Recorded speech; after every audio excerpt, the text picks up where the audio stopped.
Okay, முதல் போட்ட வீடியோவை வச்சு உங்களுக்கு கண்டுபிடிக்க கஷ்டமா இருந்துச்சுண்டா இப்ப இதை வச்சிருந்தாலும் கண்டுபிடிக்க பாருங்க. ஓகே, நான் 3 விதமான பலகாரம் செய்ய போறேன். ஓகே, அந்த 3 விதமான பலகாரத்துக்குமே அரிசி கண்டிப்பா தேவை.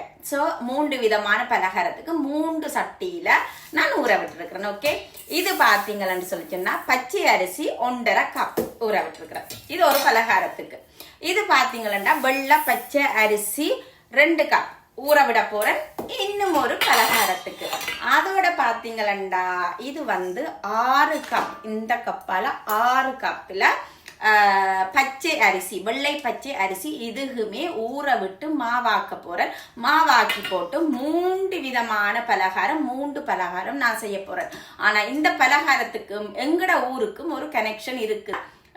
இப்ப வெள்ளம் பாதிக்கப்பட்ட வெள்ளம் பாதிப்புக்கும் இந்த பலகாரத்துக்கும் ஒரு கனெக்ஷன் இருக்குது. அது என்ன கனெக்ஷன்ன்றத அடுத்த வீடியோவில் உங்களுக்கு சொல்றேன். அடுத்த வீடியோவை மறக்காம நீங்க பாருங்க. ஓகே ஓகே, இப்பயாச்சும் கண்டுபிடிங்க பாப்போம். என்ன 3 விதமான பலகாரம் செய்ய போறேன்றத கண்டுபிடிங்க பாப்போம். ஆனா எனக்கு தெரியும் உங்கள சில பேர் நினைப்பீங்க ஊர்ல வெள்ளம் கவலை கஷ்டம் ஏதோ வீடியோ போட்டால் இன்றைக்கு பலகாரம் சுட போறாள்னு பாக்குறீங்களா?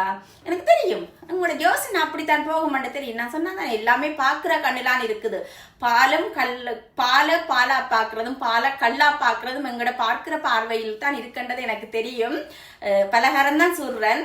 ஆனா இந்த பலகாரத்துக்கும் எங்கட ஊர் வெள்ள பிரச்சனைக்குமே ஒரு தொடர்பு இருக்குது. அந்த தொடர்பு என்னன்றதையும் நீங்கள் கண்டுபிடியுங்க. ஓகே.